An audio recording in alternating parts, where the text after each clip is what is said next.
Algunos han vuelto un poquito más rellenos, hemos vuelto un poquito más rellenos, porque eso de visitar a la mamá y a la suegra es muy peligroso. Yo siempre he dicho que las suegras son terroristas. La mía es una terrorista de la cocina, porque cocina muy bien. Bueno, familia, antes de pasar con el tema de hoy, quiero invitar al pastor Juan Cobos. Él es un pastor amigo, aunque no nos conocíamos en persona. Él es de la red de Mundo de Fe de los pastores Holland. Y yo le he invitado a que nos dé un saludo y nos cuente un poco de él, de su iglesia. Muchas gracias, pastor, gracias. Me da un poquito de pena hablar de mí. No acostumbro a hablar de mí, acostumbro a hablar de Jesús. Pero voy a hablar un poquito de mí. Mi nombre es Juan Cobos.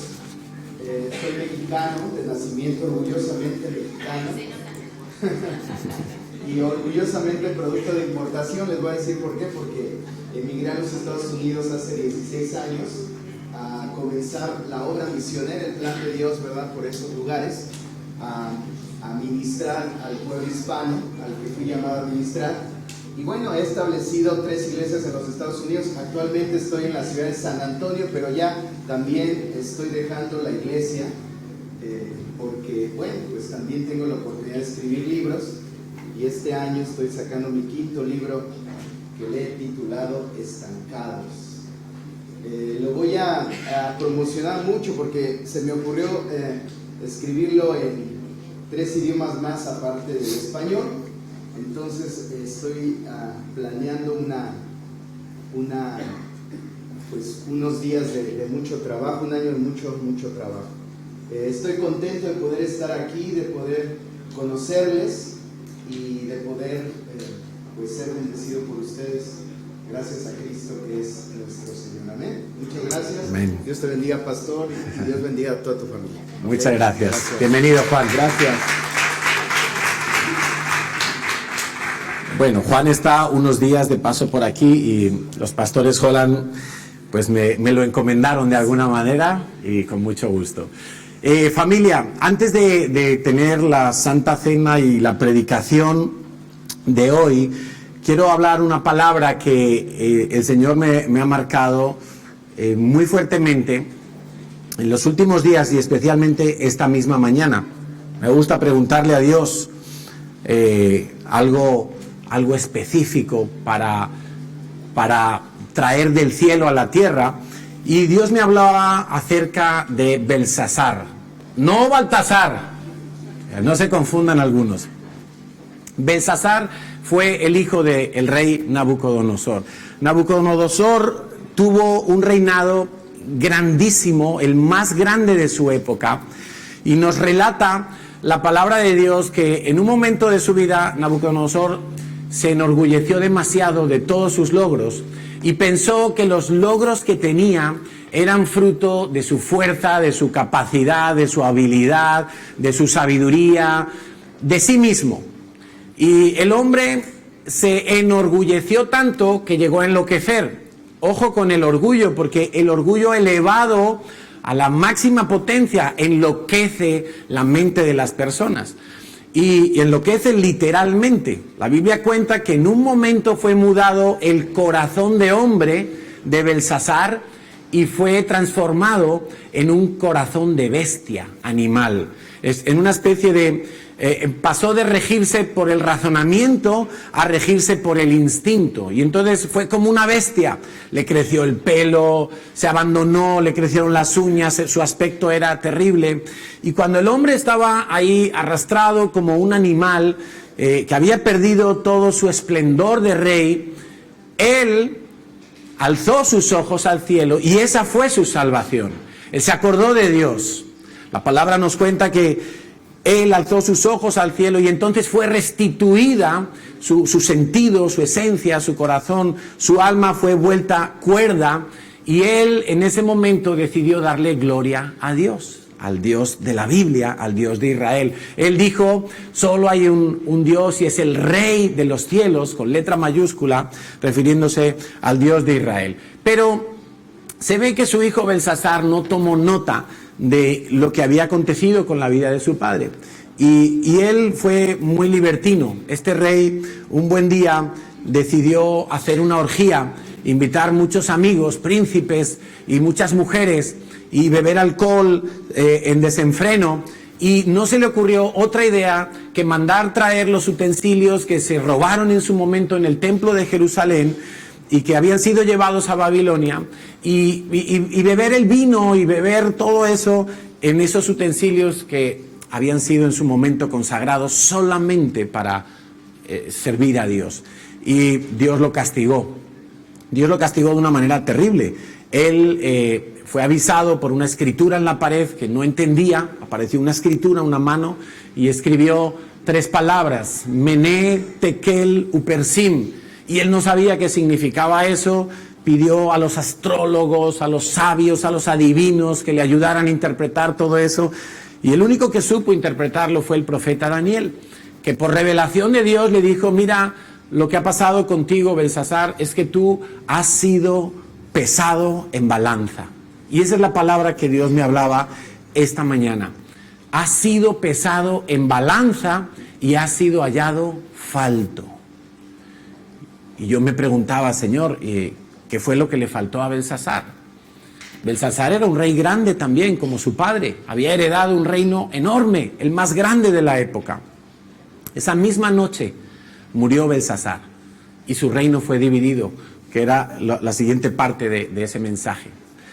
¿Y qué le faltaba a Belsasar? A Belsasar no le faltaba fuerza, no le faltaba vigor, no le faltaba conocimiento, no le faltaba experiencia, quién sabe. Pero lo que le faltó a Belsasar fue humildad y sensibilidad y temor de Dios. Fue hallado falto en cuanto a su búsqueda de Dios, en cuanto a su dependencia de Dios. Y yo me preguntaba, a veces los hijos de Dios nos damos algunos lujos. Porque mira, puede que estos días te hayas reunido con tu familia y hayas comido una comida que no comes el resto del año. Una comida bien especial y marisco y bueno, comida cara, quién sabe. Pero lo que le pasó a Belsasar muchas veces nos pasa a nosotros también. Nos damos lujos espirituales y pensamos que no podemos, o mejor dicho, que podemos vivir sin Dios. Dejamos de congregarnos por algún tiempo, dejamos de orar, dejamos de hacer el devocional, dejamos de buscar la guía de Dios, porque pensamos, nos damos ese lujo, pensamos que podemos vivir sin Dios. Y eso es tan peligroso, porque puede llegar un día que Dios te diga: oye, te he pesado y falta. ¿Sabes qué es la falta? Representa la falta de integridad. Una balanza que cuando pones la pesa de 1 kilo resulta que no pesa 1 kilo, pesa 900 gramos. Y claro, cuando pones aquí el arroz para pesar 1 kilo, le estás dando al otro 900 gramos, no le estás dando 1 kilo. Pesado ha sido en balanza y ha sido hallado falto. Y Dios le quitó el reino a Belsasar. Dios le quitó todo lo que tenía. Y que no nos pase a nosotros eso, ¿verdad? De en algún momento, incluso habiendo oído de las cosas poderosas de Dios, incluso habiendo oído de otros que en algún momento les fue mal, se tuvieron que arrepentir, y recuérdalo siempre, Dios es misericordioso, y si tú te arrepientes, Él te va a levantar. Si tú te humillas, Él te va a levantar. Pero a veces se nos olvida. También se le olvidó al pueblo de Israel. Rápidamente se le olvidó al pueblo de Israel. Que no nos pase a nosotros. Que a veces decimos: Señor, Señor, y luego Jesús le enseñó a sus discípulos: ¿por qué me decís Señor, Señor? Y no hacéis lo que yo os digo. Es una palabra de advertencia para que nos centremos, porque sé muy bien, y la experiencia de cada uno seguramente lo puede confirmar en este lugar, que estas fechas de Navidad son un poquito terribles. Un poquito terribles porque lo que debería de ser poner a Cristo en el centro, pues resulta que ha pasado Jesús a un segundo, tercer o cuarto plano, y Jesús no pinta ya nada en la Navidad. Yo tengo una explicación de por qué Jesús ya no pinta nada en la Navidad. Porque es que la Navidad en verdad no tiene mucho que ver con Cristo, a pesar de que el propio nombre nos recuerda el nacimiento de Jesús. Pero para introducirnos en la Santa Cena que hoy vamos a tener como primer domingo de mes, baste recordar que en ninguna parte de la Biblia tenemos una instrucción de Dios para celebrar un nacimiento. De nadie. De nadie. Ni siquiera el nuestro propio. Menos aún de Jesús. Porque desde el punto de vista bíblico, lo que importa no es cómo comienzan las cosas, sino cómo acaban las cosas. ¿Cómo comienza un matrimonio? Todos los matrimonios comienzan espléndidos, ¿verdad? Boda y fiesta y celebración y vestidos y promesas de todo tipo y banquete. Pero ¿cómo acaban algunos matrimonios? La Biblia nos dice, antes de meterte a construir una casa, antes de salir a la guerra, mide tus fuerzas. ¿Vas a poder terminar lo que empiezas? Porque lo importante desde el punto de vista de Dios es cómo terminas tu carrera. Pablo lo decía, corred de tal manera que lleguéis a la meta. Muchos empiezan la carrera, pero no todos la terminan. Y esa es la mentalidad que está en el corazón de Dios. Cómo terminan las cosas, no cómo empiezan. Por eso no sabemos cuándo nació Jesús. ¿Te has fijado en eso? Algunos elementos de los que se ven en la Navidad, en la cultura de nuestros países, es que están tan errados. Yo ayer le decía a algunas personas, ¿tú sabes que ni siquiera sabemos si eran 3 reyes magos? Y dicen, no, pues si está en la Biblia. ¿En la Biblia? Primero, no eran reyes. Segundo, no eran magos. Y tercero, no dice que fueran 3. Y algunos están ahora como, vamos a enterrar a Melchor, Gaspar y Baltasar. Pues no eran ni reyes ni magos, ni tenemos certeza de que fueran 3. Sí dice la Biblia que trajeron 3 presentes al Señor recién nacido. Pero eso no quiere decir que fueran 3. Pudo haber sido 2 o 2 docenas. No sabemos cuántos. Tampoco se nos dice que nació el 24 de diciembre por la noche. No se dice en la Biblia. Es más, te puedo demostrar con relativa facilidad, y en eso están de acuerdo la mayoría de los pastores, hasta los que celebran a bombo y platillo la Navidad. Jesús no nació en diciembre. Es imposible. Lo más probable, y no tenemos una fecha exacta, es que Jesús nació entre septiembre y octubre. Y eso se puede calcular fácilmente informándose en la Biblia. Zacarías, el padre de Juan el Bautista, se le aparece un ángel para anunciarle el nacimiento de su hijo cuando él está en su turno de servicio en el templo. El Evangelio de Lucas nos cuenta que era de la clase de Abías, de una de las familias sacerdotales, la de Abías, y se sabe en qué época del año tenía que servir esa familia. Por lo tanto, se sabe que él, dice la Biblia, fue a su casa y entonces Elizabeth quedó embarazada. Se sabe cuándo dio a luz, 9 meses después. Se sabe entonces que Jesús nace 6 meses después de Juan el Bautista, que es otro dato bíblico. Y sacando esas cuentas, septiembre, octubre. Muy probablemente, y esto es una teoría, pero la quiero resaltar, en la fiesta de tabernáculos. Juan 1:14 nos dice que el Verbo se hizo carne y habitó entre nosotros. ¿Sabes qué palabra griega es habitó entre nosotros? Hizo una tienda de campaña, un tabernáculo, sacado ya del contexto del antiguo pacto, ¿sí? Jesús mismo está confirmando que cuando Él vino a la tierra, de alguna manera tabernaculizó, palabra nueva para la Real Academia Española, tabernaculizó, acampó en la tierra. Es un dato simplemente.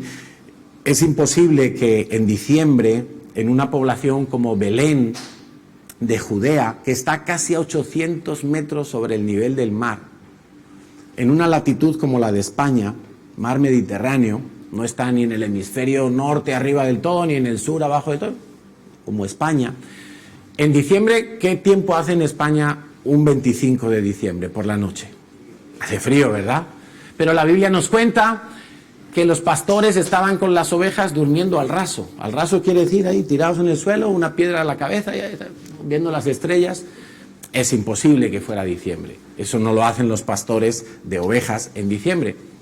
Entonces, no nos emocionemos tanto con la Navidad, porque la Navidad al final lo que produce es un efecto distractor de las fechas señaladas por Dios en su palabra a través del calendario bíblico de las fiestas solemnes de Dios. Esta semana me llamó un pastor, amigo mío, a darme una buena noticia. Él es un pastor que ama a Israel y lo ama de verdad. Y entonces está organizando una conferencia aquí en Barcelona, pues para de alguna manera a demostrarle a algunas personas de Israel que les amamos y que estamos de su lado, que su Dios es nuestro Dios y quién sabe si podamos despertar un poquito los celos en ellos, como dice Pablo, y digan, bueno, pues yo quiero acercarme a Dios como tú. Y me dice, mira Carlos, es que estoy organizando esta conferencia, tales días vienen tales personalidades, el cónsul, el otro, el de más allá, y me nombra el programa y digo, pues me parece muy interesante, de verdad, felicidades y gracias por invitarme. Y dice, sí, es que no estoy invitando a todos los pastores porque no todos los pastores ven bien esto de que apoyemos a Israel. Imagínate, y estamos hablando del cuerpo de Cristo. No es un evento abierto, así que digan, oye, pues todos los pastores de la ciudad, el que quiera venir, que venga. Qué pena, ¿verdad? Porque muchos en el cuerpo de Cristo creen que Israel ha sido desechado en los planes de Dios.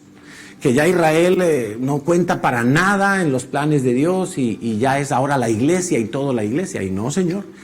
La palabra de Dios claramente, aunque no es el tema de hoy, nos habla de 3 grupos de personas. Nos habla de Israel, nos habla de los gentiles, que son el resto de la población del mundo que no son israelitas, y nos habla de la iglesia, que somos los que hemos nacido de nuevo. Da igual si eras judío o gentil, has nacido de nuevo, ahora eres una categoría distinta, eres la iglesia del Señor, eres el cuerpo de Cristo. Y para esos 3 grupos de personas hay profecías diferentes, tiempos diferentes y sucesos que van a acontecer. Por supuesto que Israel está dentro de los planes de Dios, pero eso es lo que ha conseguido que nosotros, por ejemplo, celebremos fin de año hace unos días, año nuevo y fin de año y no sé qué, y algunos hasta tomaron las uvas pensando que eso le iba a dar suerte. Pues ya te puedes ir arrepintiendo delante de Dios, porque eso es lo mismo que ocultismo y brujería. Confiar en la suerte, en un horóscopo, en unas uvas, en un calzoncillo rojo, poner una maleta detrás de la puerta para que este año conozcas Tailandia y Egipto y cuántos países puedas viajar. Eso lo detesta Dios. Son pecados que Dios detesta y es mejor que te arrepientas y empieces a confiar en Dios solamente en Dios. Pero bueno, al punto que voy es que todas estas cosas lo que vienen es a traer confusión y distracción en el pueblo de Dios acerca de los tiempos de Dios. Dios no nos manda sino recordar y anunciar la muerte y la resurrección de nuestro Señor Jesús. En eso es, ¿de qué hubiera servido que Jesús nazca hace 2000 y pico años en Israel, no en Palestina, en Israel, y que no hubiera muerto en la cruz? ¿Sabes lo que pasaría? Que tú y yo seguiríamos siendo bastardos espirituales. No seríamos hijos de Dios. Quizá estaríamos intentando serlo, haciendo buenas obras, quizá yendo de rodillas hasta no sé qué santuario por allá y pelándonos las rodillas, quizá dando comida a los pobres y diciendo, ay Dios, mira qué cosas tan buenas hago yo, y tratando de esa manera de convencer a Dios de que somos buenos, cuando Dios sabe que somos malos. Y por eso era necesario que Jesucristo muriera. Mira lo que dice 1 Corintios 15, 53 al 58, porque esto es lo que celebramos hoy con esta Santa Cena, con este pan y con este vino que te han repartido. El pan, por cierto, está partido, ¿ves? Es un pan partido, porque el cuerpo del Señor Jesús fue molido a palos en una tortura brutal, inhumana. Y cada golpe, cada escupitajo, cada clavo, cada pincho, cada matojo de pelos que le arrancaron al Señor de sus barbas, todo eso lo tenías que haber sufrido tú y yo. Porque esa es la paga del pecado, hasta la muerte, hasta la muerte. Pero vino Jesús y ocupó tu lugar en la cruz. Quiero que sepas que la historia, si Jesús no hubiera muerto, hubiera sido que tú y yo tendríamos que haber muerto. Pero mira lo que dice Pablo y se lo recuerda a la iglesia de Corinto. Porque es necesario que esto corruptible, tu cuerpo, tu carne, se corrompe, en cuanto muere empieza su degeneración y vuelve al polvo. Dice que esto corruptible se vista de incorrupción. Qué hermosa forma de decirlo. Y esto mortal, que morimos, que todos tenemos una fecha señalada, se vista de inmortalidad. Y cuando esto corruptible se haya vestido de incorrupción y esto mortal se haya vestido de inmortalidad, entonces se cumplirá la palabra que está escrita: sorbida es la muerte en victoria. Eso es lo que nosotros estamos esperando. O bien que vendrá el Señor Jesús antes de que nuestro tiempo físico acabe y seamos arrebatados al cielo con Él, en un abrir y cerrar de ojos, como dice su palabra. O bien que aunque muramos físicamente y nos entierren y nos lleven florecitas y digan palabras bonitas el día de nuestro entierro, pues el día que el Señor venga, seremos levantados de la tumba con un nuevo cuerpo, vestido de inmortalidad y de incorrupción. Bien, dice el versículo 55, y se mofa Pablo: ¿dónde está, oh muerte, tu aguijón? Hay mucha gente que tiene miedo a la muerte, porque no saben lo que les espera después, porque tienen incertidumbre. Un hijo de Dios, Pablo decía, si yo me muero, eso es ganancia para mí. O sea, mientras viva, voy a predicar a Cristo, como nos decía el pastor Juan. Mientras viva, yo hablaré de Cristo. Pero cuando me muera, he ganado la partida. Me voy a la presencia de Dios. Lo tengo garantizado y seguro. ¿Por qué? ¿Porque hace buenas obras? No, Señor. Porque Él sabe que Cristo ganó en la cruz del Calvario la victoria sobre la muerte y sobre el pecado. Dice, ¿dónde está, oh muerte, tu aguijón? ¿Dónde, oh sepulcro, la muerte, tu victoria? Ya que el aguijón de la muerte es el pecado y el poder del pecado es la ley. Mas, y esto es lo que vamos a hacer ahora, gracias sean dadas a Dios que nos da la victoria por medio de nuestro Señor Jesucristo. Gracias sean dadas a Dios por medio de la victoria del Señor Jesucristo. ¿Cuándo? ¿Cuando nació en un pesebre? No, cuando murió en una cruz. Por cierto, pesebre no es un establo. Es que hasta eso está mal representado. ¿Dónde dice la Biblia que había una vaca y un burro? He visto nacimientos que hasta ponen cerditos. Digo, ese es el colmo ya de la ignorancia. No nació en un establo el Señor Jesús. Hay que estudiar un poco más la Biblia y os recomiendo escuchar la predicación de nuestro pastor Enrique de hace un par de semanas, donde lo explica perfectamente. Pero volviendo al tema, nosotros hoy estamos aquí para dar gracias a Jesús. Y especialmente quiero dirigirme a las personas que están aquí y que quizá nunca le han dicho con honestidad, con la suficiente humildad a Dios: yo necesito que me perdones mis pecados. Necesito que laves toda mi maldad. Quizá algunos alguna vez oraron y le pidieron a Dios algo parecido. Y quiero que entres en mi corazón. Pero si no fue genuinamente, si no fue humildemente reconociendo tu pecado y tu necesidad de Dios, nada pasó. La Biblia nos enseña en Mateo 7 que angosto es el camino y estrecha es la puerta que conduce a la vida eterna. Pero esa puerta tiene algo especial, ¿sabes? Es como una puerta de Narnia. Tú, para llegar a esa puerta es estrecho. Vas conduciéndote con los mandamientos de Dios en una vida santa. Y esa puerta es difícil para muchos. Se nos dice también que la puerta que conduce a la perdición es amplia, muy amplia. Sin embargo, esa puerta estrecha, una vez que la atraviesas, dice Pedro, te da una amplia y generosa entrada al reino de los cielos.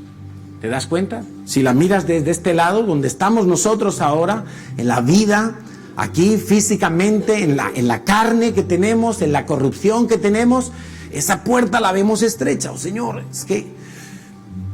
Pero cuando tú la atraviesas en Cristo Jesús, Él es la puerta, y tú miras y es amplia y generosa entrada al reino de los cielos. Claro, hay que llegar y atravesarla. Hay que terminar la carrera. Si no, no verás esa vida eterna. Verás la condenación eterna.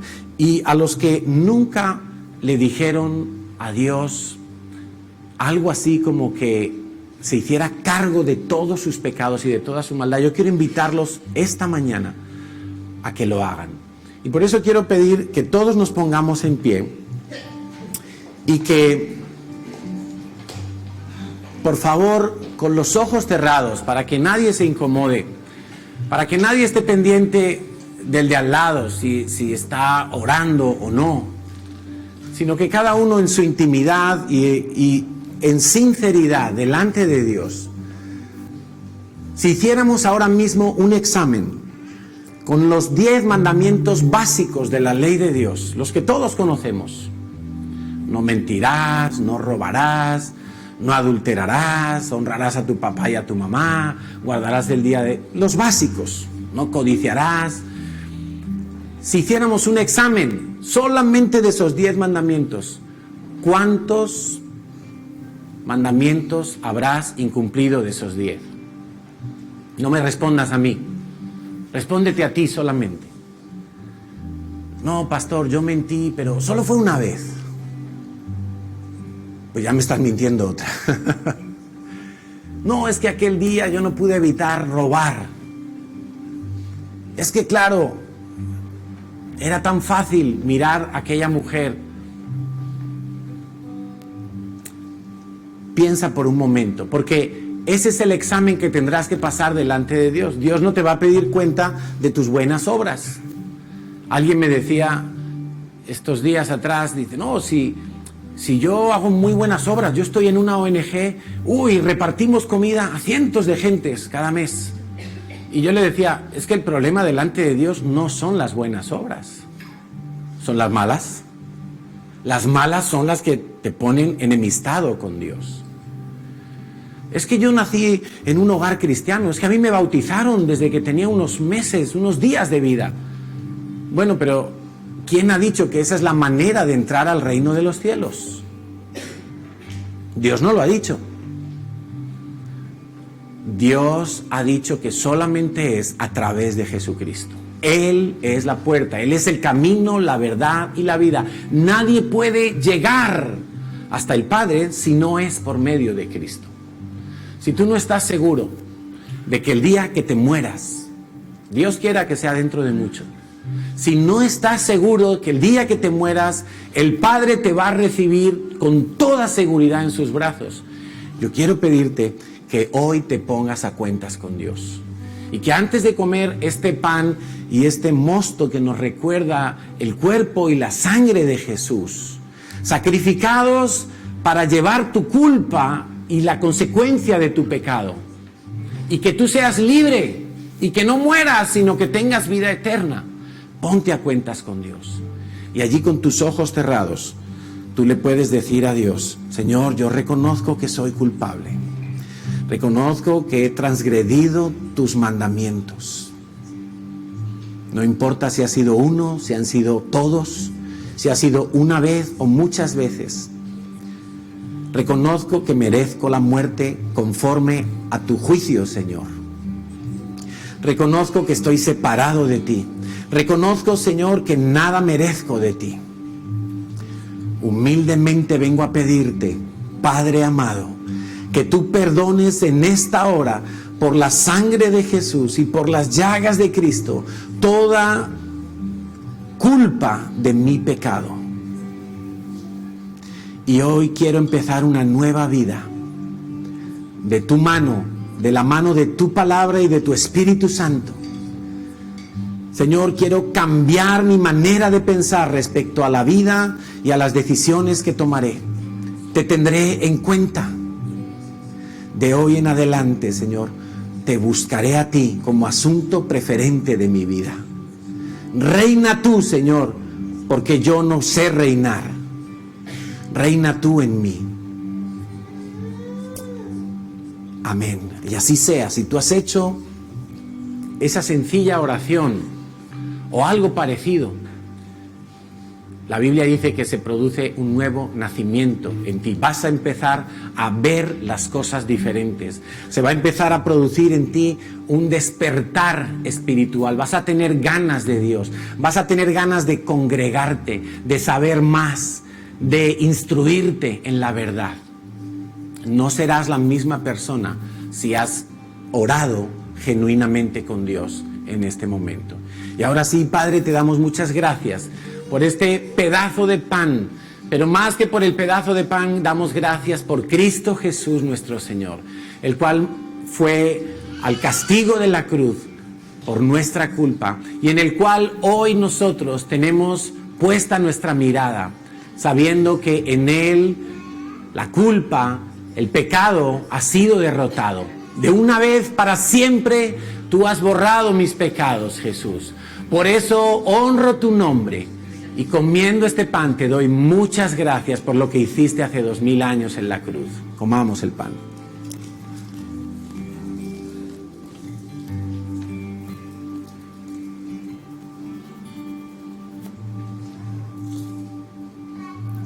La palabra de Dios, Jesús mismo nos recuerda a través del apóstol Pablo que en aquella última cena que tuvo con sus discípulos, Él tomó la copa, una de las copas del ceder de Pascua. A lo mejor te estás preguntando, ¿qué es eso, Carlos, el ceder de Pascua? Bueno, no lo sabes porque cosas como la Semana Santa, cosas como otras tradiciones de hombres que nos hemos inventado, han anulado la palabra de Dios. Simplemente era algo que se hacía durante la celebración de la Pascua bíblica, no la Pascua judía. La Pascua bíblica es una de las fiestas del Señor. Y el Señor estaba anticipando esa Pascua porque Él iba a morir al día siguiente. Y estaba tomando con sus discípulos una cena muy especial, dándoles unos consejos, últimos consejos. Y el Señor mismo le dijo a sus discípulos que tomaran la copa de bendición y recordaran hasta que Él volviera por segunda vez. Quizá esto también te suene a chino, pero Jesús va a volver a la tierra por segunda vez. Eso está en la Biblia. Quizá no está en libros o tradiciones que te enseñaron, pero está en la Biblia. No deberías descuidar nunca la Biblia. Y dice Jesús, cuando lo hagáis, hacerlo en memoria de mi nombre, hasta que yo vuelva. Y no dejéis de anunciar mi muerte, porque en su muerte está tu vida. Él murió para que tú tengas vida. El castigo que Él sufrió es para que yo tenga paz con Dios.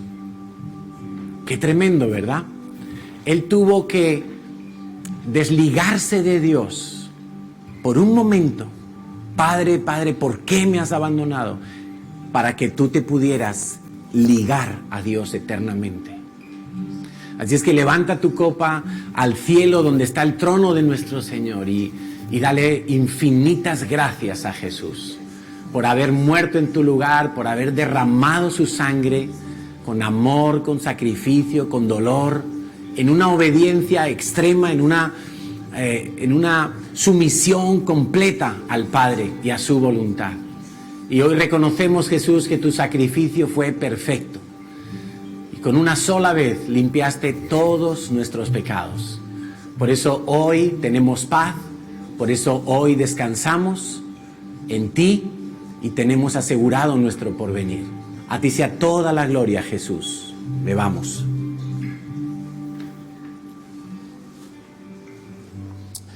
Amén. Amén. Nos podemos sentar entonces. Y ahora sí vamos al tema. Hoy vamos a empezar una serie que tiene que ver con la oración. Y esta serie nace de una necesidad que he percibido en la iglesia, en mi propia vida, y es la necesidad de orar más. De hecho, el título de la predicación de hoy, para los que toman notas y tienen sus agendas preparadas y son diligentes, entonces el título es ¿qué pasaría si orara más? ¿Qué pasaría si orara más? ¿Qué cosas ocurrirían en mi corazón? ¿Cómo estaría mi familia si yo orara más? ¿Cómo estaría mi salud si yo orara más? ¿Con qué ojos vería a Dios si yo orara más? ¿Cómo estarían mis hijos? ¿Cómo estarían mis ataduras? ¿Cuánto habría desarrollado mi llamado, mis dones, los que Dios me ha dado, si yo orara más? Y creo que necesitamos orar más a nivel personal, a nivel de familia en las casas, a nivel de las células que tenemos en la iglesia, de los ministerios y a nivel de iglesia completa. Necesitamos orar más. Algo que ocurre en la vida de muchos cristianos es que nos vamos acomodando. Comodidad no es lo mismo que acomodamiento. La comodidad no es mala. El que puede ir en coche, pues mejor en coche que en autobús. Mejor en moto que en metro, ¿sí? Pero lo peligroso es que las comodidades me lleven a relajarme y a acomodarme, a vivir una vida contemplativa. Ya tenemos todo bastante fácil, al menos en este país en el que vivimos. Tenemos comida, ya no oramos por el pan de cada día. Oramos para que Mercadona esté abierto, o Carrefour. Tenemos hospitales y medicinas, ya no oramos por sanidad. No se nos ocurre, alguien está enfermo y la primera opción es, voy a pedir cita al médico. Ya no es, voy a pedir que oren por mí, como dice la palabra de Dios. Tenemos abrigos, no oramos por provisión. Tenemos teléfonos inteligentes, ya no estudiamos la Biblia, porque tenemos Google. ¿En qué año se escribió el libro de Isaías? Ya no estudio, Google, San Google, dímelo. Y Google con una sola instrucción es muy obediente y nos instruye. Pero ya no estudiamos la Biblia como antes. En vez de estudiar la Biblia, prefiero poner YouTube. Una predicación que me hable sobre la depresión porque estoy tan deprimido después de las Navidades. ¿Sabías que en Navidades se incrementa el número de suicidios? Curioso, ¿verdad? Cuando debería de ser un tiempo, supuestamente, para celebrar la vida, supuestamente. Pues nos ocurre este fenómeno y nos vamos acomodando. Tenemos internet y entonces muchos se quedan en casa viendo la predicación online en lugar de venir a la iglesia. Me contaba Quique Junior, Quique Pavón, que en Estados Unidos, Pastor Juan seguramente podrá confirmar este dato, cada vez más gente va menos a la iglesia porque se quedan en sus casas viendo la predicación o la retransmisión del culto, del servicio, y a lo mejor van una vez al mes a la iglesia. Quizá a echar sus diezmos, a saludar, a ver si han cambiado el pastor o algo. A ver cómo van las cosas por allí, por aquel lugar llamado iglesia, del que ya no me acuerdo. Qué terrible, ¿verdad? Que algo que debía de ser una herramienta para los que están, digamos, imposibilitados, porque a lo mejor están convalecientes o porque les toca trabajar, quién sabe, o por la razón que sea, pues resulta que para muchos ha sido la excusa para acomodarse. Claro, quizá es más cómodo el colchón de tu cama y el sofá de tu salón que esta silla. No lo sé, quizá, pero ese es un riesgo que corremos muchos cristianos, acomodarnos y no ¿cómo decirlo? Y no ser conscientes de todo lo que ha habido que hacer para llegar hasta aquí. Hay gente que viene ahora a esta iglesia y quizá el último año, últimos 2 años, en el último periodo, vienen a esta iglesia y no saben cómo comenzó esta iglesia. Que con uñas y dientes se pudo enviar aquí una familia, Natanael y Belén, con 2 hijas, y que empezaran a sembrar aquí la palabra de Dios en apenas un par de contactos que había aquí en esta ciudad. Y así empezó la iglesia, en el salón de una casa. Hoy tenemos un local, tenemos calefacción, tenemos instrumentos de sonido, altavoces, tenemos músicos.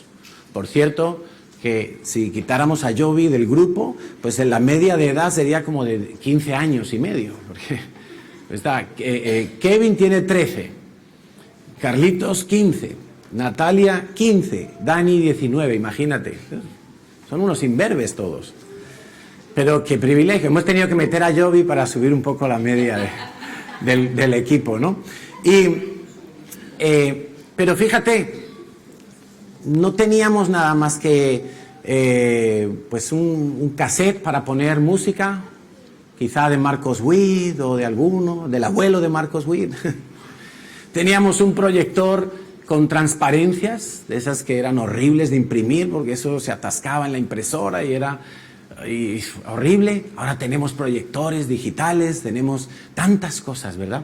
Y nos vamos acomodando muchas veces. Yo creo que es bueno, y desde luego yo haré el esfuerzo de que los que estáis llegando nuevos a la iglesia en los últimos años conozcáis la historia de la CCI y cómo comenzó la CCI, cómo nuestros pastores Enrique y Emma y por qué decidieron enviar aquí una familia y no a Sevilla o a Valencia o a cualquier otra ciudad de España.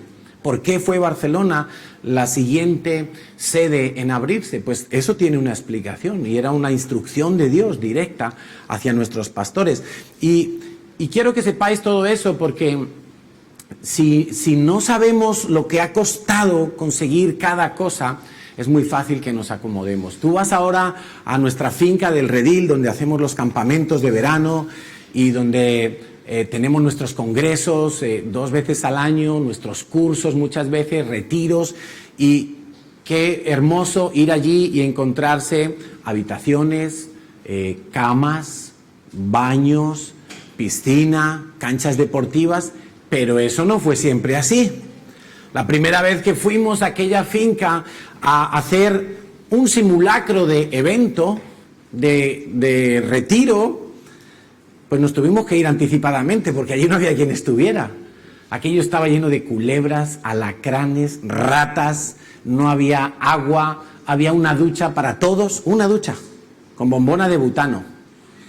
O sea que, como tardaras mucho en ducharte, lo mismo te quitabas el jabón con agua a 5 grados de temperatura. O sea, horrible. Cuando hacíamos los campamentos de verano, los primeros campamentos de verano, no había piscina en el Redil. Montábamos a los chicos en coches y los llevábamos a un pueblo allá a 20 kilómetros para que estuvieran 3 horitas en la piscina y vuelta. Ahora tienen la piscina todo el día allí a su disposición. Y si Dios quiere y lo permite, este verano tendremos piscina nueva, más grande.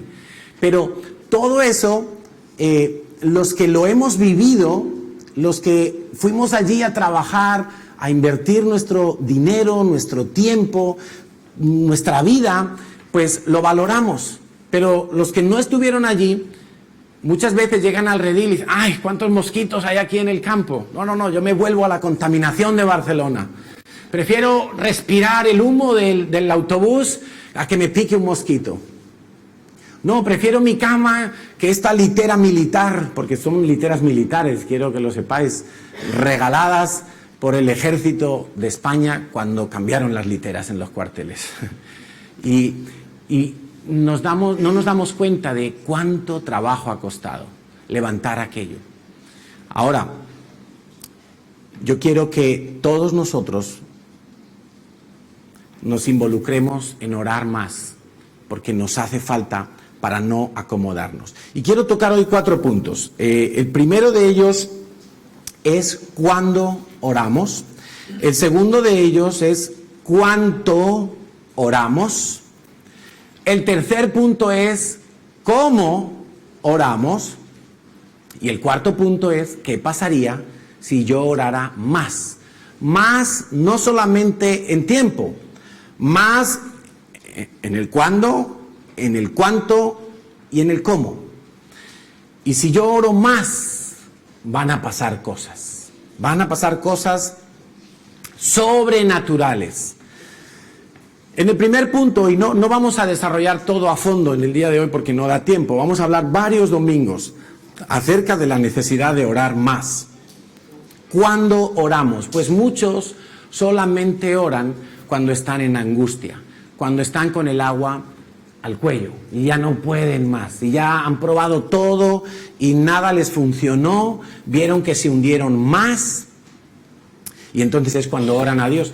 Y Dios tiene una característica, que la citaremos más adelante algún domingo, y es que Dios no cambia. Dios siempre es misericordioso. Por eso dice, en su angustia me buscarán, y yo los liberaré, yo los soltaré. Es que Dios siempre es misericordioso. Aunque tú le busques solo cuando tienes angustia, fíjate, Él te va a responder. Pero qué pena que si yo solo busco a Dios cuando estoy en angustia, me estoy perdiendo del principal privilegio que Dios me da de haber sido reconciliado con Él, y es conocerle. Yo no sé vosotros, pero yo tengo un calor impresionante. A ver si podemos bajar un poquito esto de los aires, Luis. Bajamos un poquito, porque si no vais a tener pastor asado para comer.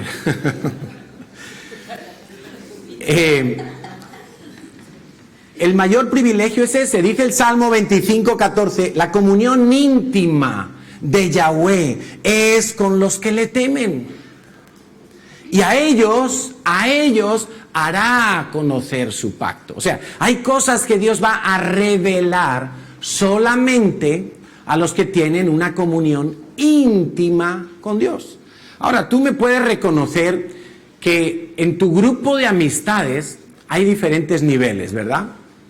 Me imagino que todos tenéis algún amigo o amiga de esos que llamamos del alma, que son como un hermano, a los que tú les abres tu corazón, les cuentas tus preocupaciones, compartes alegrías, compartes cargas, ¿sí? Hay otro grupo que seguimos llamando amigos, pero son para tomar un café, para tomar una cerveza, por ahí, para ratos muy ocasionales.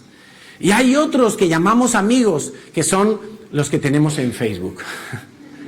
Que no son nada, porque los tenemos en Facebook, pero yo la mitad de las veces que miro la lista, yo si no conozco quién me pone este comentario aquí, ¿quién es? Y ya cuando veo la foto digo, amigos, sí. Amigos, quizá compañeros del trabajo, amigos, le llamamos amigos, pero hay como diferentes esferas, ¿verdad?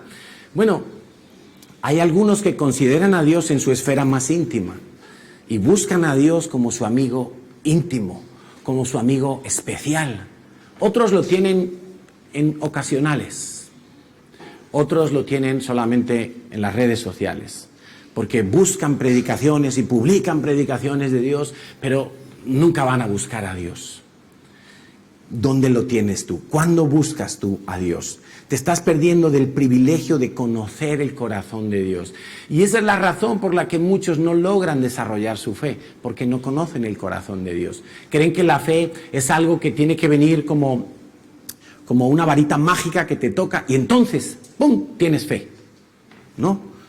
Tú tienes una fe con la que inicialmente te acercas a Dios, pero esa fe se va a desarrollar pero muchísimo en la misma medida en que tú conoces el corazón de Dios y Dios para ti se vuelve en alguien confiable totalmente. Cuando tú conoces ese corazón misericordioso de Dios, no es algo teórico, lo conoces. Cuando tú conoces ese corazón proveedor, guardador de Dios, paternal de Dios, no es algo teórico, sino que lo conoces, tú confías en Dios plenamente. Porque has desarrollado una amistad íntima con Dios. Jeremías 17, 7 y 8 dice: bendito el varón que confía en Yahweh y cuya confianza es Yahweh, porque será como el árbol plantado junto a las aguas, que junto a la corriente echará sus raíces y no verá cuando viene el calor.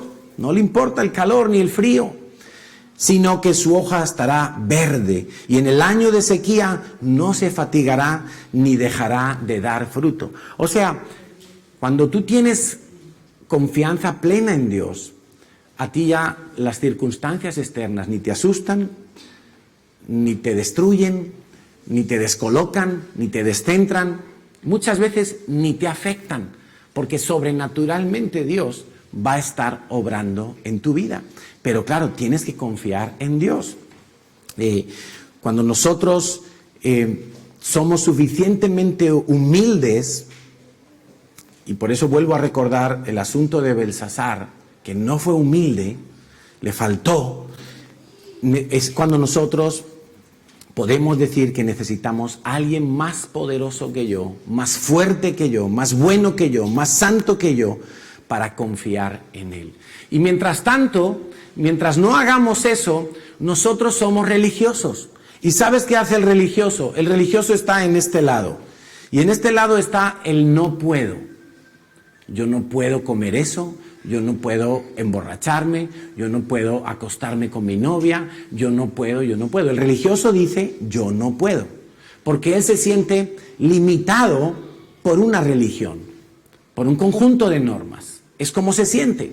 Por eso los fariseos sufrían tanto con Jesús. Ahora, el que confía en Dios está en este lado. Y en este lado está el no quiero. El no quiero no necesariamente implica que tú entiendes las normas de Dios. Si Dios dice, no tengas sexo ilícito, no te embriagues con vino. Ay, no, Señor, pero yo no lo entiendo, pero si yo amo a mi novia, pero si yo amo a mi novio, pero si es que yo, si nos vamos a casar, pero es que yo. No importa que no lo entiendas. Tú lo asumes como algo bueno. ¿Por qué? Porque viene de Dios y confías en Dios. Entonces estás en el no quiero eso. No, ya no es no puedo. Vienen los amigos y te dicen, oye, un porrito, un poquito de esto, un poquito de aquello, pornografía. Ay, no puedo, no, yo soy cristiano. Ya no es no puedo. El que confía en Dios dice, no quiero eso, porque no lo necesito. Te voy a poner un ejemplo. Si viniera un vendedor de Biblias, un vendedor de enciclopedias, enciclopedias, como las de antes, y viene con la enciclopedia británica, que era la más selecta de todas. No sé cuántos tomos, cada uno, 1000 páginas, cada uno pesaba como 3 kilos, y te viene con la enciclopedia británica. Oye, mira, está de saldo la enciclopedia británica.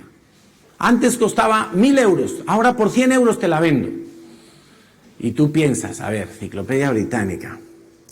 Primero, no tengo una estantería tan grande en mi casa. Segundo, si la tuviera, no sé si soporta todo ese peso. Tercero, ¿para qué necesito yo una enciclopedia en papel? ¿Tú la comprarías? Si tienes a San Google. San Google, ¿en qué año nació Pedro Sánchez? ¡Pum! Te lo dice. ¿En qué año fue la guerra de no sé qué? ¡Pum! Te lo dice. ¿Quién va a comprar hoy en día una enciclopedia británica? Nadie, ¿verdad? ¿Por qué? Porque no la necesitas. Entonces tú con amabilidad le dirías si eres íntegro, le dirías al vendedor, no quiero esa enciclopedia. ¿Por qué? Porque no la necesito. El que no es íntegro, el que es religioso, le diría, uy, no te la puedo comprar. ¿Por qué? No, es que no tengo 100 euros. Mentira, claro que los tienes. No, es que no la necesitas. Por eso tú puedes decir, no la quiero. El que conoce el corazón de Dios entonces está en el lado del no quiero y ha dejado el no puedo para los que todavía no confían en Dios. Cuando oramos entonces deberíamos orar en todo tiempo, tal y como nos dice la palabra de Dios. En todo tiempo quiere decir en todas las épocas de tu vida, no solamente cuando estás en peligro, no solamente cuando estás mal, no solamente cuando el médico te ha dicho, cáncer, no solamente en ese momento. Solo uno de los 10 leprosos volvió a darle gracias a Jesús. Solo uno de los 10. Los 10 fueron a pedirle sanidad, pero solo uno volvió en todo tiempo buscando al Señor. Esa es la diferencia. Segundo punto, ¿cuánto oramos? ¿Cuánto oramos? Por favor, que nadie se me desmaye con lo que voy a decir. Pero ¿podemos orar 1 hora diaria? El otro día me llamó mi hijo y me dice, papá, es increíble, vas a flipar con lo que te voy a contar. Fulanito ha estado orando como 3 horas. Y él me lo contaba como, wow, eso es el récord del mundo. Para él, desde luego que lo es, porque no está acostumbrado a orar 3 horas. Hombre, para ser honesto, yo tampoco estoy acostumbrado a orar 3 horas todos los días. Pero recuerdo que hace 1 año y medio estaba predicando y lanzamos un reto de aprender a orar 1 hora diaria. ¿Os acordáis? Algunos que estaban hace 1 año y medio lo recordarán. Y algunos tomaron ese reto para su vida y empezaron con el reto. Y incluso muchos han perseverado en ese reto. Otros lo tomaron por un día y se rindieron rápidamente. Otros ni siquiera lo asumieron como un reto para su vida. Pero se puede orar. Y yo no te voy a decir que mañana empieces a orar 1 hora diaria, porque seguramente sería meterte en un compromiso que te va a perjudicar más que beneficiar, porque nadie empieza entrenando con el objetivo que quiere alcanzar. Uno empieza a entrenar con objetivos más pequeños y cuando los ha consolidado pasa a otro escalón y a otro escalón y así el velocista, el saltador, el lanzador de martillo pues se van poniendo cada vez metas más altas y las van logrando. Pero sí deberías empezar desde ya a orar todo tiempo, es decir, todos los días, y a orar, yo te aconsejaría orar media hora todos los días. Y algunos dirán, no, pero es que yo no tengo tiempo. Te voy a hacer 2 preguntas para desmontarte ese argumento. ¿Has tenido vacaciones en estos días? ¿Algún día libre? ¿Habéis tenido? ¿Sí? Yo estuve 10 días de vacaciones. Me cogí 10 días y fuimos a visitar a mi mamá y a mis suegros. Se nota, ¿no? Y entonces, no sé, yo no sé, en Navidades siempre me encoge la ropa. Entonces, fuimos a visitarlos, ¿sí? Y mantuvimos nuestra comunión con el Señor. Ahora, yo te pregunto, si estás de vacaciones, ¿has dedicado más tiempo a orar? O, como suele pasar, cuanto más tiempo libre tengo, menos dedico a la oración. Suele pasar eso, ¿verdad? Yo en cuanto me descuido me pasa eso. En cuanto me descuido me pasa eso. O a veces creemos que por estar en actividades de la iglesia, o porque estoy en un congreso o en un campamento, o ya como, no, ya he orado. No, es que estamos hablando de la comunión íntima, de la comunión íntima con Dios. Íntima es con nadie más. Cuando yo tengo intimidad con mi esposa, no hay nadie más. Es íntima. Así tiene que ser con el Señor, tu comunión íntima. Estuve viendo en el tiempo de vacaciones la historia de la cadena de hamburgueserías McDonald's. Sacaron una película y cuenta un poco la historia. Y resulta que, yo no lo sabía, la cadena de hamburgueserías fue originalmente pensada, o más que la cadena, el sistema de servir en una comida rápida, fue inventado por dos hermanos que se llamaban de apellido McDonald's. Y entonces un vendedor de batidoras de helado, un comercial, pues llamaba a los restaurantes y, oye, mira, te ofrezco esto, te ofrezco la batidora, está a tal precio, y casi nadie le compraba. Y si le compraban una. Cuando él llama a este restaurante de McDonald's, el primero, el original, el primero que hubo, le encargan 8 máquinas. Y el tipo dice, 8 máquinas, pero qué locura es esto, ¿para qué querrán 8 máquinas? Si la gente como mucho me compra una. ¿Cuántos helados venderán estos tipos? Y se va a conocer el restaurante. Y el tipo llega al restaurante y queda enamorado. Eso funcionaba como una máquina de reloj.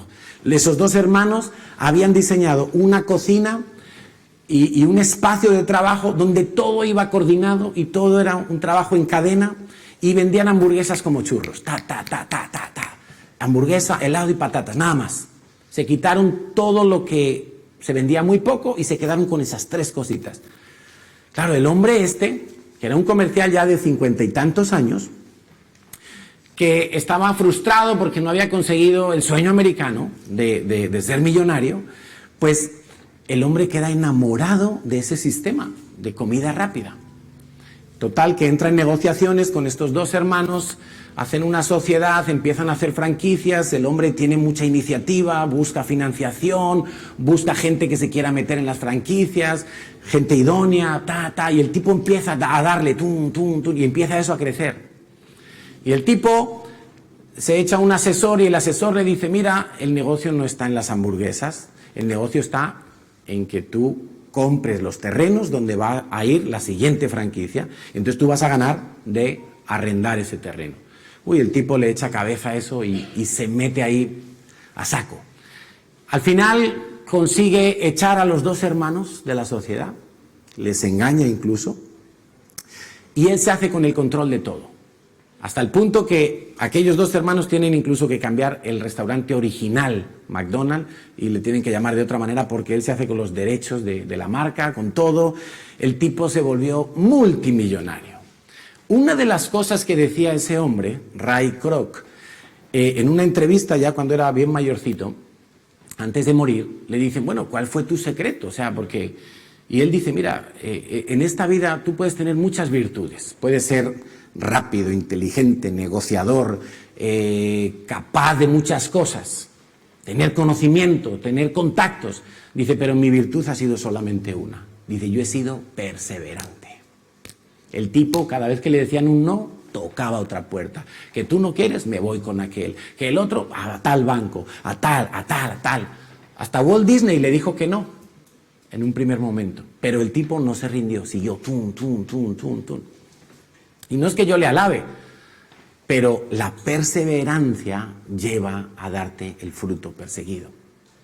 ¿Y cuántos hijos de Dios comienzan como un fogonazo, como un fósforo, ¡shum! Sí, yo voy a orar, salgo de esta puerta convencido, y quiero, y luego, ¡shum!, como el cava, se va la espuma y se queda en nada. Entonces, este hombre hablaba de la perseverancia. No es cuestión de tiempo, definitivamente, no es cuestión de tiempo. Es cuestión de propósito, de que tú te lo propongas. Es cuestión de ser intencional.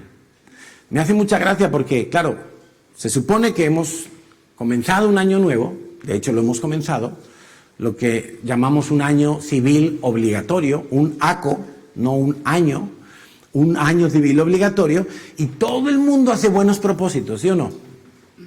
Este año. Algunos decían, yo tengo un rito con sal para que me vaya bien este año. ¿Y sabes cuál es el rito? Sal a trabajar para que te vaya bien. Entonces, nos hacemos muchos propósitos. Y yo quiero hacer esto, y quiero adelgazar, y quiero no sé qué, y muchos propósitos, pero en realidad no son propósitos, son ilusiones, son vanidades, porque no está en nuestro corazón el querer y el estar determinados a lograr esas cosas. Si lo estuviéramos, otro gallo cantaría, diferente nos iría la vida. Pero mi consejo entonces es: ora todo tiempo, empieza orando media hora diaria. Y si no sabes qué decir en media hora, nosotros vamos a aprender a orar también en los próximos domingos.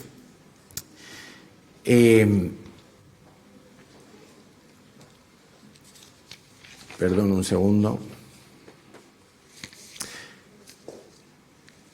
¿Cómo vamos a orar entonces esa media hora? Bueno, la buena noticia es que se puede aprender a orar. Uno no nace orando, uno nace con ganas de Dios, uno nace de nuevo. Ahora, piensa en un bebé.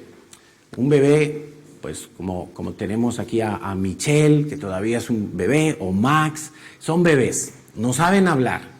Alguno apenas empieza a hacer ya ruidos con su boca, con su lengua, con su garganta, pero no saben hablar. ¿Cómo aprende a hablar un bebé? Porque el bebé ve los labios de sus papás cuando le están hablando.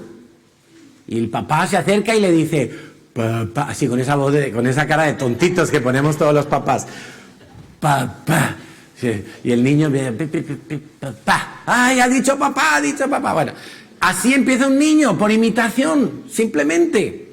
Tú no le llevas al logopeda para que aprenda a hablar, ¿verdad? Es por imitación. Ve al papá, oye al papá, a la mamá, le enseñan a decir palabras, palabras. Y el niño no solamente oye, el niño está viendo tus labios. Y como ve tus labios, sabe cómo tiene que ponerlos. No aprende solo por el oído. Él aprende también mirando. En definitiva, imitación. Y es lo mismo un bebé espiritual. La Biblia dice que cuando nosotros nacemos de nuevo, somos como un bebé espiritual. Y tenemos que desear incluso todo lo de Dios, pues como un bebé desea la leche para alimentarse.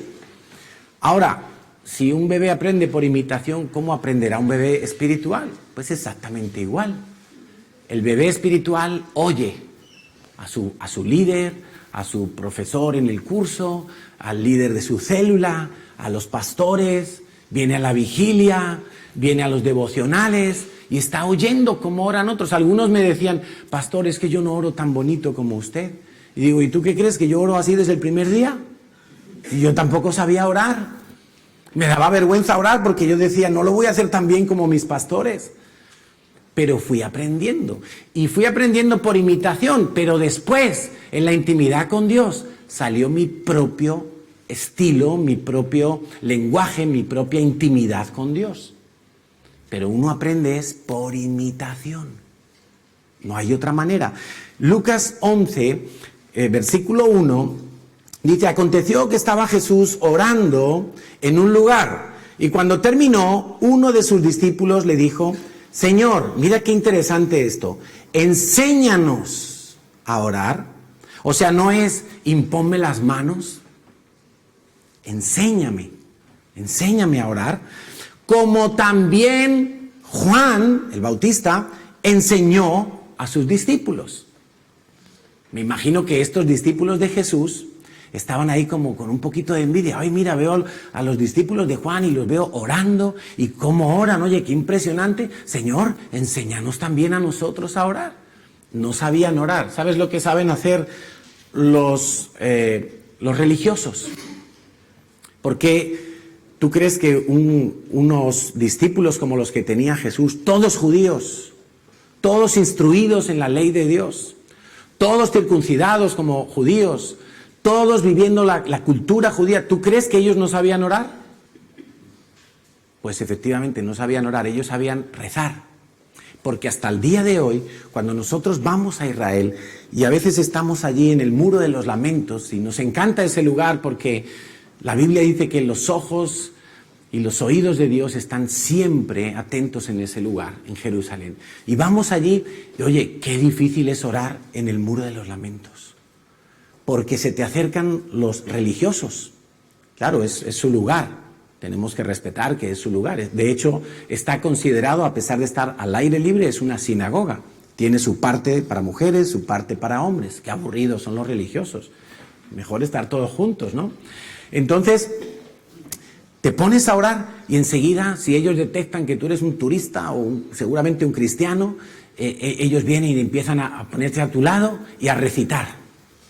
Ellos no oran, ellos recitan. E incluso cogen libros y los oran leídos, los rezan. En hebreo, yo no sé hebreo. Y tú te quedas como, uy. Y ya es como ellos queriéndote como este es mi lugar, ¿no? Y yo, bueno, pues uno se calla, se respeta y tranquilo. Pero ellos no sabían orar, ellos sabían recitar, sabían rezar, pero no sabían orar. Por eso Jesús dice, no hay que usar vanas repeticiones. Claro, yo tampoco sabía rezar, yo tampoco sabía orar. Yo me crié en un colegio católico hasta los 18 años, misa semanal, el Ángelus a las 12 del mediodía. ¿Y qué era eso? Recitar. Era siempre lo mismo. Y el ángel del Señor anunció a María. Y Padre nuestro, santificado sea tu nombre, amén. Jesucito en mi vida, tú eres niño como yo. Esas eran las oraciones que yo me sabía, hasta en inglés. Y me las sabía de memoria. Y todos los días las rezaba. Porque esa era lo que me habían enseñado. Cuando yo vengo a los pies de Cristo y vengo a la iglesia y empiezo a venir a la CCI, me empiezo a congregar y empiezo a oír que la gente ora diferente, que no se dicen siempre las mismas cosas, que no es todo el rato repetir lo mismo. Y yo decía, ay, esto es, me encanta, porque claro, yo antes veía a Dios como si yo fuera un robot y Él fuera una máquina también. A ver si me he comido una palabra del Padre Nuestro, a ver si se me ha olvidado una coma. Ahora yo tengo libertad de expresarle a Dios como yo soy. ¿Tú te imaginas que yo todos los días me levanto y le digo a Natalia las mismas palabras todos los días y no cambio ni una palabra?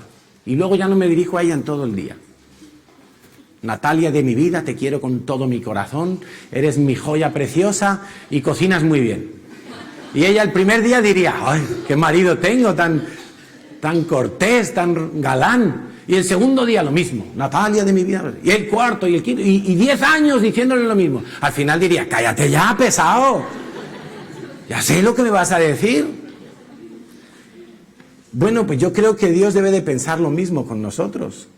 Porque muchos utilizan vanas repeticiones. Eso hacían los discípulos y por eso le dijeron a Jesús, enséñanos a orar. Y Jesús les enseñó a orar. ¿Sabes cómo? Les dio una guía, que es lo que comúnmente llamamos el Padre Nuestro. Pero el Padre Nuestro no es para hacer vanas repeticiones, es para que me sirva de guía. Y lo vamos a estudiar las próximas semanas. Vamos a estudiar también la oración de Jabes. Jabes era un tipo que no se le nombra apenas en la Biblia. Y para lo único que se le nombra es que se atrevió a pedirle a Dios cosas impresionantes. Y nos dice la Biblia, y Dios le otorgó lo que pidió. ¡Wow! Y no se nos cuenta de nada más de él. Impresionante. Aprenderemos de esa oración también. Por cierto que cuando Zacarías, el padre de Juan el Bautista, se le aparece el ángel para anunciarle que su mujer va a quedar en estado y que le va a dar un hijo, le dice el ángel, tus oraciones han sido escuchadas. Zacarías era un hombre de oración. Y él no era de recitar, él le había dicho, Dios, yo quiero tener un hijo, yo quiero tener descendencia. Porque en la cultura bíblica la descendencia implicaba que tú dejabas una herencia, que tu nombre no era borrado de la tierra. Yo quiero tener herencia, quiero tener un hijo. Te lo pido a ti. Y Dios se lo concedió. Cornelio estaba orando cuando le fue anunciado lo que tenía que hacer para escuchar el Evangelio. Al mismo tiempo, Pedro estaba orando y se le dijo lo que tenía que hacer para ir a ver. O sea, qué impresionante es la oración, que me conecta dentro de los planes de Dios. ¿Cómo oramos? Pues vamos a empezar a aprender a orar y a estar enfocados en la manera bíblica de orar. Porque algunos dicen, es que a mí orar no me funciona, pero ¿sabes por qué? O porque no perseveras, o porque no lo haces de la manera en que Dios te puede responder. Si mi hijo me pide a mí, con 15 años, las llaves del coche, yo le voy a decir, no, toma la tarjetita para el transporte y te vas en autobús. Y eso no quiere decir que mi hijo diga, ay, es que a mí pedir no me funciona. Él me está pidiendo algo que sabe que no le voy a dar. No que no puedo, que no le voy a dar. Porque le quiero. Porque lo amo. Por eso no se lo voy a dar. Cuarto punto y último, y con esto ya terminamos. ¿Qué pasaría entonces si nosotros oráramos más? Pues sencillamente nosotros tendríamos más victorias y no viviríamos tan derrotados, tan atados y tan estériles como muchas veces se observa en nuestras vidas. Y el Salmo 32, versículo 3 y 4 dice, mientras me negué a confesar mi pecado, y si quieres, para hacerlo más entendible, puedes poner la palabra orar por mi pecado. Mi cuerpo se consumió y gemía todo el día. Día y noche tu mano de disciplina pesaba sobre mí, mi fuerza se evaporó como el agua al calor del verano. Eso es la experiencia de una persona que decidió no buscar a Dios. Decidió vivir sin contar con Dios. Y entonces empezó a experimentar que su vida se volvía muy espesa, muy complicada, muchos problemas sin resolver, muchas dudas, mucha incertidumbre. Mucho no saber para dónde tirar. Pero era un salmista, fíjate. Alguien que podríamos decir del círculo de Dios. Pero en un momento dado prefirió no orar a Dios acerca de sus necesidades y de sus debilidades. Y el resultado fue que vino a empobrecer. Seguramente cuando nosotros no oramos nos damos cuenta que nuestras debilidades, ¡pum!, empiezan a florecer como la primavera. Uy, ya antes no decía palabrotas, pero ahora no sé qué me ha pasado, que le he llamado de todo a ese que se me cruzó con el coche en la calle. Y antes yo era más generoso, pero ahora me he vuelto un tacaño. Y antes yo era... Y empezamos a ver que nuestras debilidades, la que sea, empiezan a reflotar. Me llevé una sorpresa desagradable una vez con una persona que estaba en la iglesia y pues le habíamos encargado tiempo a que gestionara las redes sociales, una de las redes sociales de la iglesia y bueno, esa persona en un momento dado se va de la iglesia porque no quiere confesar su pecado y bueno, pues yo le digo, dame las contraseñas porque ya pues evidentemente nos hacemos cargo de este asunto.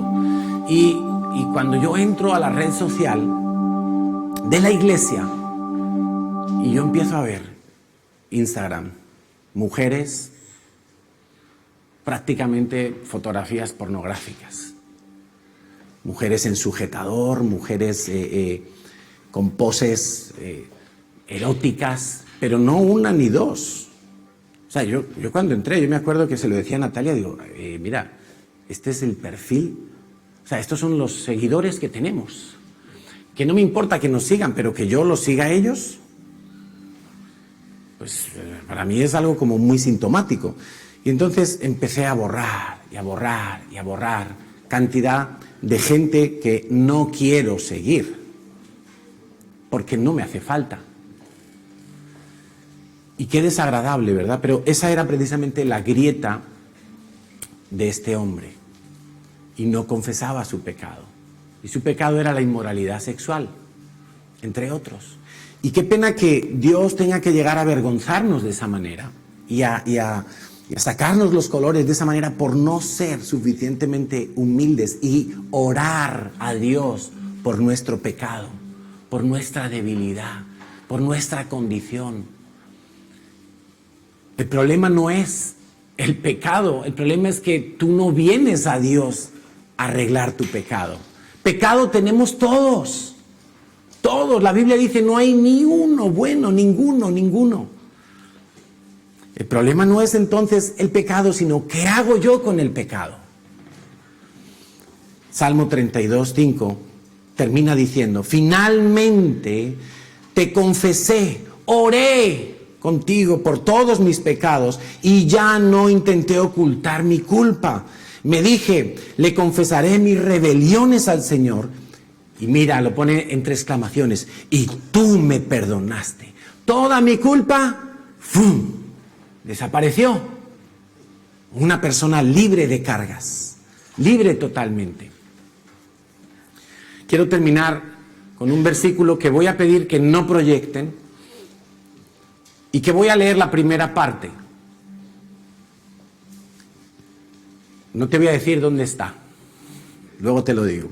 Es un experimento. Y aquel que es poderoso para hacer todas las cosas mucho más abundantemente de lo que pedimos o entendemos. Muchos les suena eso, ¿verdad? En cuanto lo he dicho, han dicho, sí, ese versículo. Dios que es más poderoso, Dios que es poderoso para hacer todas las cosas mucho más abundantemente de lo que oramos, de lo que pedimos o entendemos. Pero, ¿cuántos se acuerdan de cómo sigue ese versículo? Yo no me acordaba. ¿Sabes qué dice la segunda parte? Según el poder que actúa presente en nosotros. Según el poder, ahora sí lo puedes poner ahí. Según el poder que actúa en nosotros. Dios puede hacer todas las cosas mucho más de lo que tú le pidas, incluso de lo que tú entiendas. ¿Por qué? Porque hay un poder que ya actúa en tu vida. Pero para que actúe el poder en tu vida, tú necesitas liberarlo. Aquí tenemos un enchufe, 220 voltios. Si yo no enchufo la lámpara no da luz. Ahí está la corriente, hasta ahí llega. Pero si yo no la enchufo, no da la luz. En el momento en que la enchufo, ¡pum!, acciona, opera, trabaja y se convierte en luz. Y lo mismo nos pasa con la oración. Ahí está el poder, está en nosotros. No 220 voltios, infinitos voltios, listos para un dunamis, un poder explosivo. Pero si no oro, si no me enchufo, no pasa nada, ahí queda, está estático. Y esa es la razón por la que muchos no ven el poder de Dios en su vida, porque no oran, o no oran correctamente, o no oran con perseverancia, o no oran con base bíblica. Tienes que pedir. Y no tengas miedo a pedir incluso cosas equivocadas, porque si pides algo equivocado, tranquilo, tu papá que es bueno, tu Padre Dios que es bueno, Él te va a decir, no, hijo, eso no. Y no pasa nada. Los discípulos, Señor, ¿quién se va a sentar a tu derecha, a tu izquierda? ¿Te paso mi currículum a ver? Tranquilo, eso no me corresponde a mí, no me lo pidas porque no te lo puedo dar. Ahora, tú pídele el Espíritu Santo, tú pídele lo que sea para darle gloria a Él. Todo, te lo va a dar todo. Vamos a aprender mucho sobre la oración las próximas semanas. Y la razón es porque necesitamos orar más. En tiempo, en calidad, en actitud. Y si tú te metes este año 2020 a orar más, cosas sobrenaturales van a empezar a ocurrir en tu vida que tú no las podrás ni imaginar. Porque Dios hace más abundantemente de lo que tú pides y de lo que tú entiendes. Amén. Vamos a orar un momento y vamos a darle gracias a Dios. Padre, estamos aquí agradecidos por tu palabra, porque la verdad prevalece, porque tu palabra es viva, es eficaz. Tu palabra penetra en nuestro corazón, en nuestra mente, Señor, y separa sentimientos de pensamientos. Tu palabra nos centra. Señor, y sabemos que tú eres un Dios que siempre atiende la voz del humilde. Es la principal característica que tú buscas en una persona que se acerca a ti, la humildad. Señor, nosotros con humildad hoy reconocemos que te necesitamos. Reconocemos que separados de ti nos secamos, pero junto a ti somos como ese árbol plantado a la orilla de un río que en todo tiempo da fruto, que siempre está verde, que nunca pierde su vigor. Señor, ¿cuántas veces en nuestra vida hemos pasado etapas depresivas y han durado más de la cuenta porque no hemos buscado tu rostro, porque nos hemos escondido en nosotros mismos en lugar de escondernos en ti? ¿Cuántas veces, Señor, hemos necesitado un milagro, pero ni siquiera lo pedimos? Vamos buscando otros recursos, otras fuentes, y tú has pasado a un segundo plano. Señor, perdónanos porque aún reconocemos que oramos poco por la nación en la que estamos. Señor, y vienen tiempos complicados, con gobiernos que se están levantando y que son opuestos a tu palabra totalmente, Señor. Gobiernos comunistas, gobiernos que son con una mentalidad anticristo. Señor, y hoy queremos clamarte que tú traigas gobernantes justos a esta nación. Queremos clamarte, Señor, que guardes a nuestros hijos pequeños, a nuestros jóvenes, que guardes nuestras familias, Señor, aún las iglesias que quizá pronto se vean sometidas a persecución. Señor, guárdanos de todo peligro, de todo mal. Guárdanos de acomodarnos, guárdanos de relajarnos en las bendiciones que tú nos has dado. Señor, y que podamos ser perseverantes hasta el final, para que un día cuando lleguemos a la meta, tú nos recibas con palabras de honra, con palabras de gratitud, con palabras, Señor, donde tú digas, bien, buen siervo y fiel, porque hemos perseverado hasta el final. Señor, gracias a los que han venido hoy aquí. Señor, te pido que los revistas de amor, te pido que los revistas de gratitud, te pido que los revistas de santidad, te pido que los revistas, Señor, de una fe inquebrantable. Señor, y que tu búsqueda sea en nosotros diaria, constante, en todo tiempo. Señor, que podamos venir como aquel leproso a darte las gracias por la sanidad. Señor, y no solamente a pedir en el día de aflicción, que podamos ser de los que buscan tu rostro, Señor, conocen tu corazón, y al conocer tu corazón quedamos enamorados de ti, Señor. Muchas gracias, papá, por tu fidelidad. Muchas gracias, Señor, por habernos traído esta mañana aquí. Gracias por el que está a mi derecha, por el que está a mi izquierda, Señor. Gracias, Padre. Eres bueno, eres santo, eres justo, eres hermoso. Y todo te lo pedimos en el precioso nombre de Jesús. Amén y amén, Señor. Amén.